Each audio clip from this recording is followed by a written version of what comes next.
Hello and welcome to this demo where we're going to do two seascapes, and also somewhere in the middle I'll throw in a little demonstration on how to paint figures, and we'll also put the figures in the second seascape as well. So it's everything you need to know to paint seascapes and figures, we'll say. So good luck if you decide to give it a go. Hope you enjoy the video. Please hit the like and subscribe. Let's go. And you've got to work fairly quickly. I try to not be too quick with these beginner demonstrations, but you've got to be quick. There's no two ways about it. So let's paint into there. I shall take another brush and just use water. So this looks like it is going to be a cloudy day. So I'm just going to put some water down there. Now, if I want to keep this area fairly light, I probably need to mop up this bead here. So I shall do that by just drying my brush off and just mop up.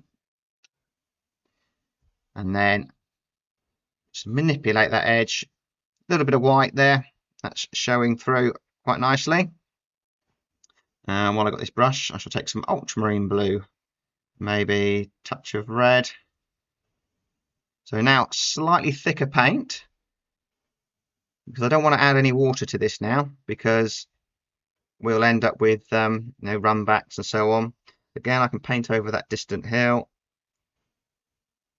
And these are just clouds off in the distance. Paint them quick and abstract.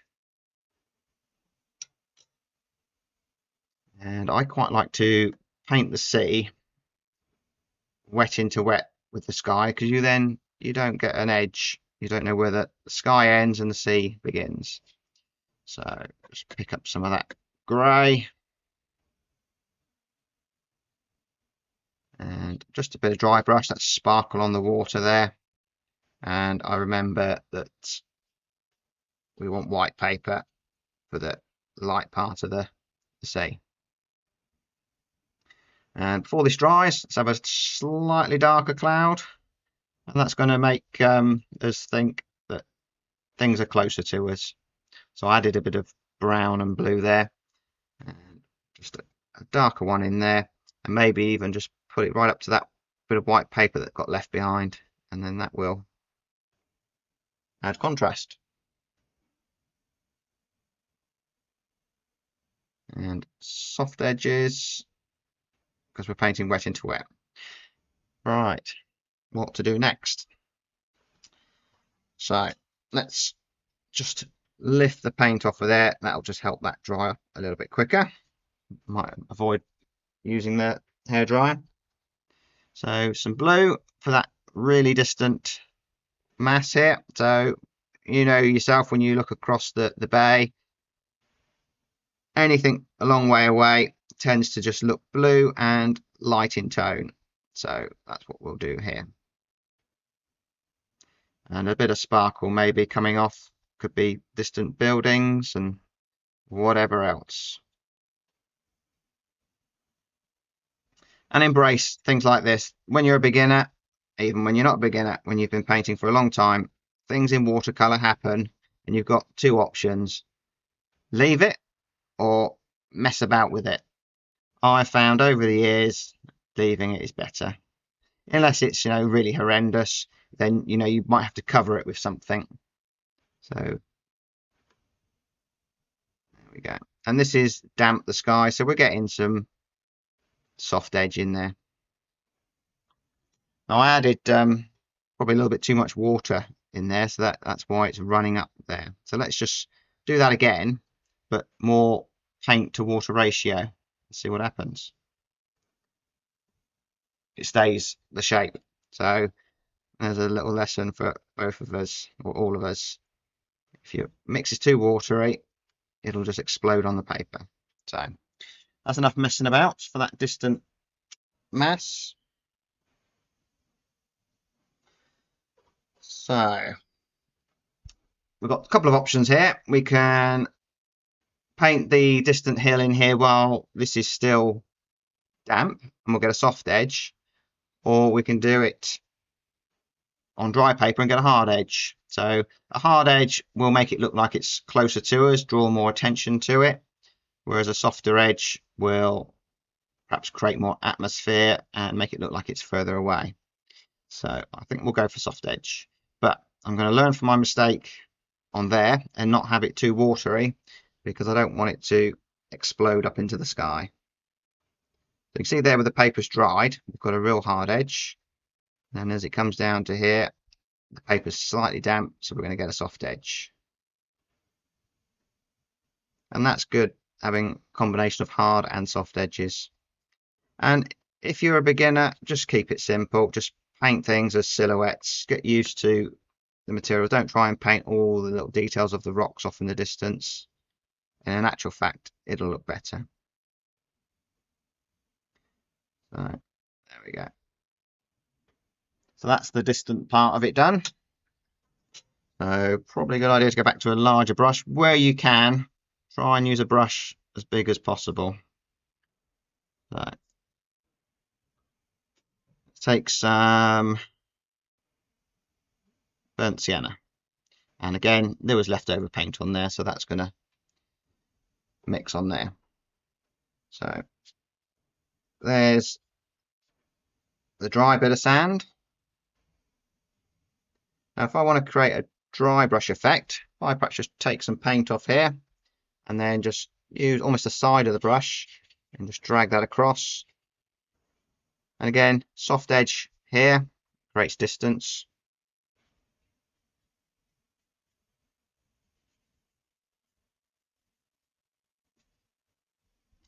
And I'll take some of that blue for the wet part of the sand, and we'll have a hard edge in there, a nice dynamic curve. And then all I've got to do is, what colour does this need to be? Well, it looks to me to be just a darker version of that brown. So that's what I'm really going to concentrate on, not necessarily what colour is it, but what's the tonal value. So slightly more paint. That's how we make things darker in watercolour. We use more paint to water ratio. And we'll add a bit of blue, a bit of brown. It looks slightly more blue because I suppose it's reflecting the sky, isn't it? And we're doing this wet into wet because we want to catch this before it dries, so we get that soft edge.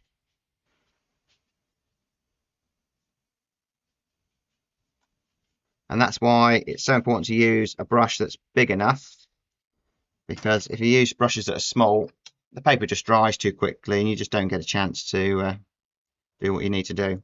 So I'd like to get a little bit of brown in here, so I shall just do that while the paper's damp. Again, we've got a combination of hard edges and broken edges. And you can mess about on the paper like this when the paper's damp, but as soon as it starts to dry, you've got to stop.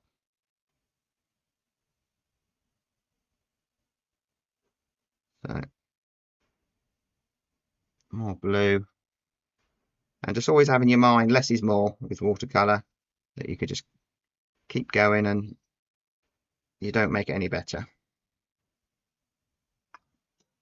I think that looks a little bit weak, so just before it dries, let's just go into there.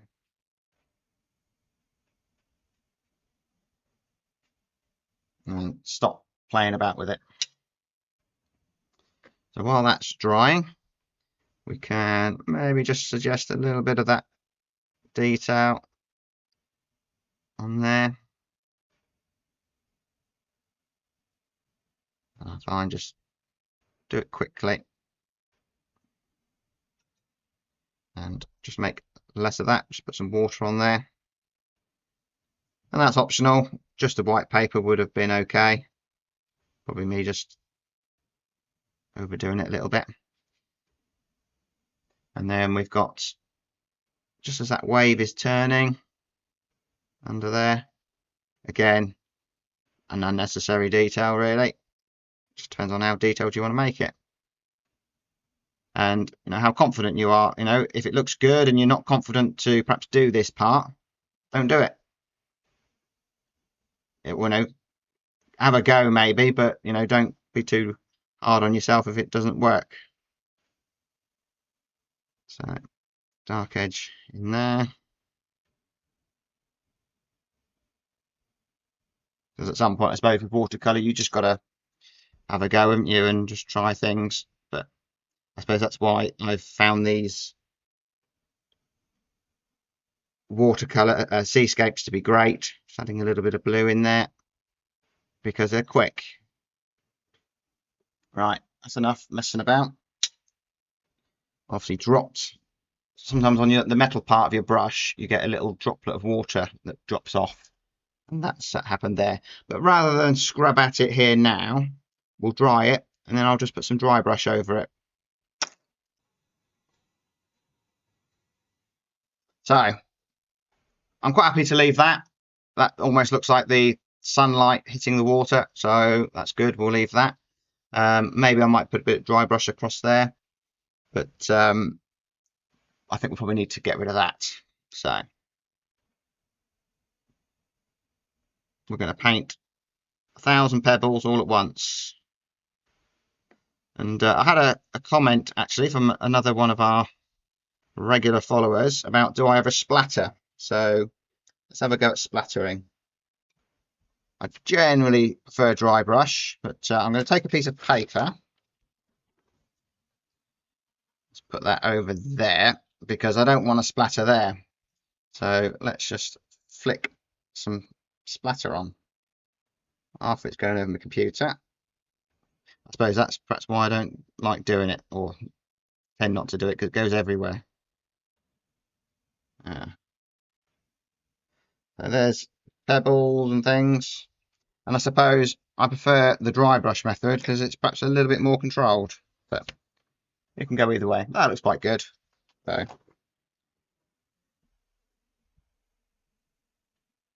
and bear in mind, if you dry brush or splatter with paint that's too watery, it'll just disappear by the time it's dried. So get thicker paint. So I'm going to have a go at a bit of dry brush. So lots of thick paint. So it's not a bad idea to have some scrap paper, as I've got here. Again, scrap paper of same watercolour. So if I try some dry brush with this brush fully loaded, it's not so effective. So let's just take off a little bit of that paint. Now try it. No, better. And it's better to practice on a scrap piece of paper than on your lovely painting. So there we go, got rid of that.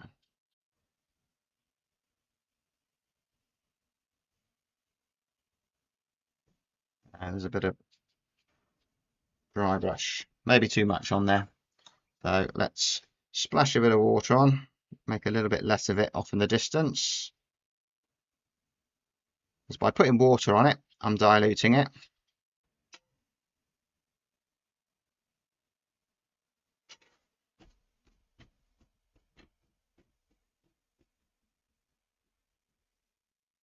Maybe that's a little bit of texture on the beach, who knows.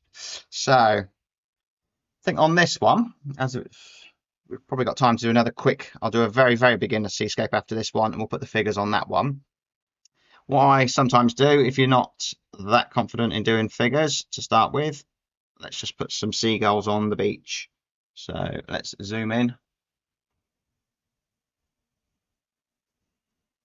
And we're just looking at, just think that if they had their head down, pecking at the sand, you just see the little arrow at the top, the point. Another one there. Do it quickly, get a bit of dry brush, and we'll have another one there. And then we just need some reflections because we know this sand is wet.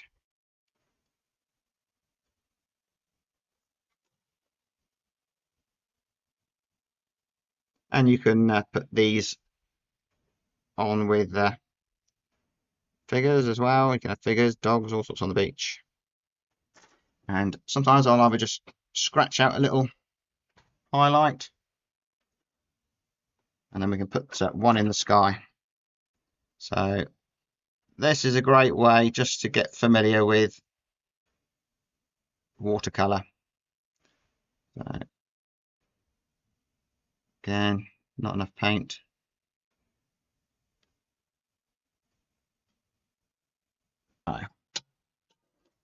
take the tape off. And you can experiment with colours. Lots of greys in here. You know, it's fairly natural looking colours. So with figures, they're really tricky. I struggled for years to do figures. And I'm sure it's difficult for everyone. But let me just talk a little bit about it. Let's get rid of that. We don't need that. So I would say start with just doing pencil sketches first and just look at what do you actually see here. This is what we're trying to avoid. This is what I used to paint, and I'm sure everyone else paints. Well, not everyone else. Everyone else has painted at some point in their landscapes or seascapes. You know, we don't want to do that, and that's not what I see here. What do I see? I see a smaller head. Children tend to have bigger heads in comparison to their body, so they end up like children walking around. I then see an oblong.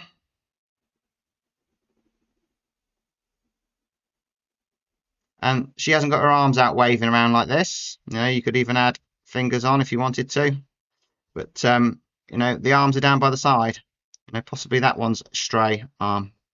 And then we've got some legs, and they don't generally just walk with their legs apart like that. One leg is normally behind the other one if they're walking or they're doing something. So there we go. We've got someone who looks like they're walking, and we can practice that with a paintbrush on some watercolour paper, and start with silhouettes first.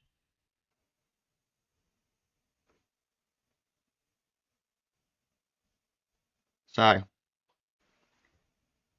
a great rule to remember is we're about 8 heads high. So 1, 2, 3, 4, 5, 6, 7, 8. So that's just a guide. So if you do that first, you could then paint a head like that. Oblong for the body. Don't forget we do have necks. And we're all different shapes and sizes. And quite often for the legs, I might just do that. You know, just suggest it. And then we can have a stray arm if we want. And you can just, you know, where does your hand come down to on your body? You know, just have a look. You know, that'll tell you proportions and so on. So that would suffice for a figure. And then as you get more and more confident, you know, you can do a head, body, and just do them quickly. Add movement. If you want to do a crowd, a queue of people there, it looks like.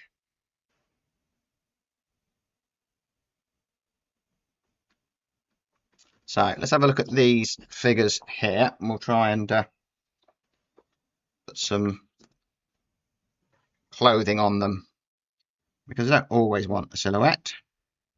So I generally start with the head. It's a good place to start because you want to position them in the right place. So for instance, if you had a doorway, you'd know where the person's going to stand. And then she's got a vest top on there, so we can just about see her neck, and then her arm comes down there. And we can make an estimate there that her hand comes to there, so her legs then begin there. Let's take some blue. And I tend to do all this wet into wet, so it all just melts into each other. So, you know, we could have her with a white top on. That would be okay. So, there we go.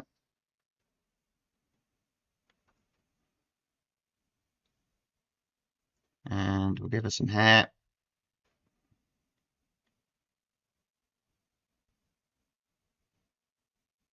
And perfect. All those failed paintings I had, which I had many, well, that's what I did. I practiced doing little studies like that. And that'd be fine on a watercolour, you know, a beach scene or something like that. Be quite nice. So we'll just quickly do him as well.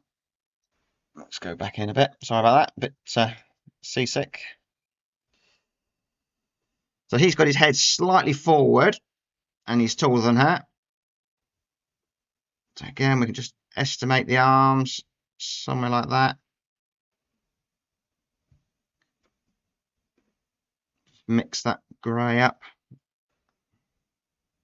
So if we put a dark area underneath there, if I clean my brush off and then just use some water just to pull that up there, the top of his shirt is actually receiving a bit of light and his shoulders actually go up past his head there.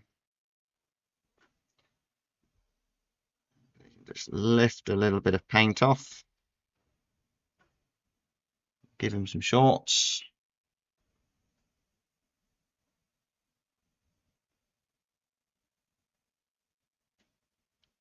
Slightly darker head, but you really don't need to be painting eyes, anything like that. It's just a suggestion.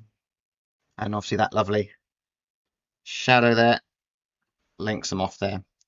And then the dog, which I think I thought he was doing his business when I first looked at it, but I don't think he is. I tend to just go for tail, body, and that's enough.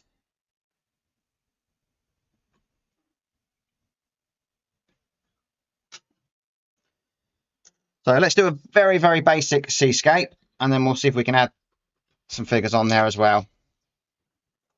And there's nothing wrong, I'm not necessarily going to do anything with this painting, so I'll just paint on the other side. It's practice.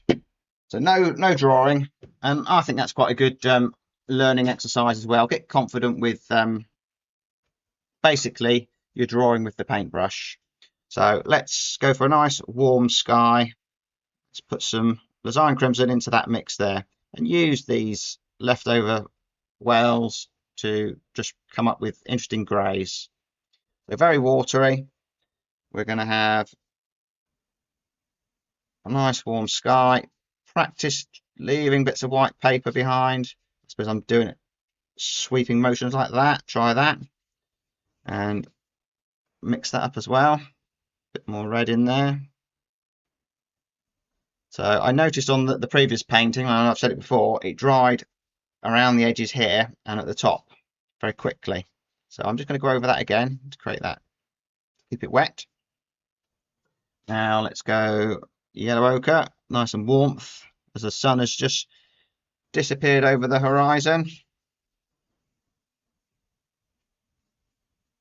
There we go. And the sea will be kind of reflecting what's going on above, something like that. So I want to now have a hard edge along here perhaps. So maybe if I just go for thicker paint. Again, staying on the same colour theme. So I'm going to create colour harmony here. So there's the sand.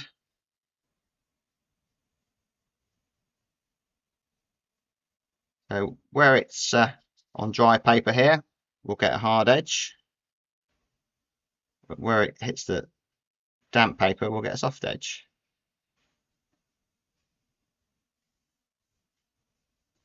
So a bit of sparkle again. So there we go. And let's just take up a clean bit of tissue, just soften that a little bit, create a bit of a misty effect. Let's dry that off.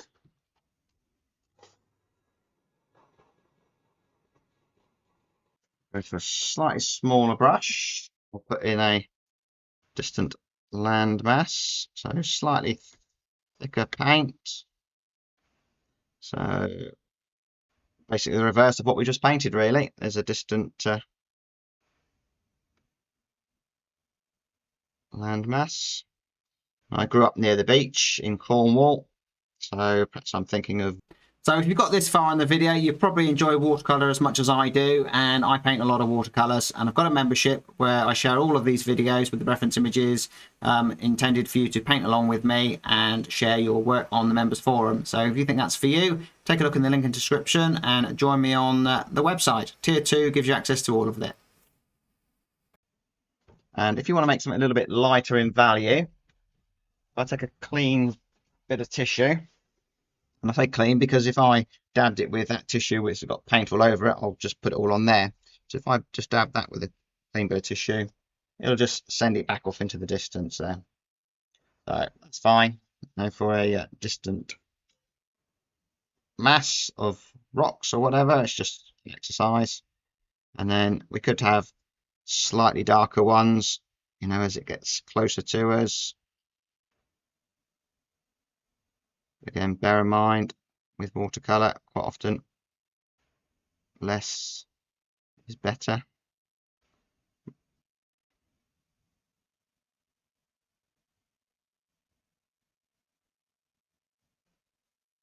So let's have a go with these figures. And I think on this occasion, probably silhouettes would be good. And if this is a beginner one, probably a good idea to keep them nice and simple. So fairly thick paint because we don't want them to just disappear to nothing. So regards where to put their heads, you just got to think, okay, so eye level, I'm going to guess is going to be about here, because possibly it's hard to tell really that, you know, I can kind of gauge that the rocks, if someone was standing there, let's put a little person behind that rock, you know, if they're coming around that rock, that looks right to me. So eye level would be about here. So that's her head.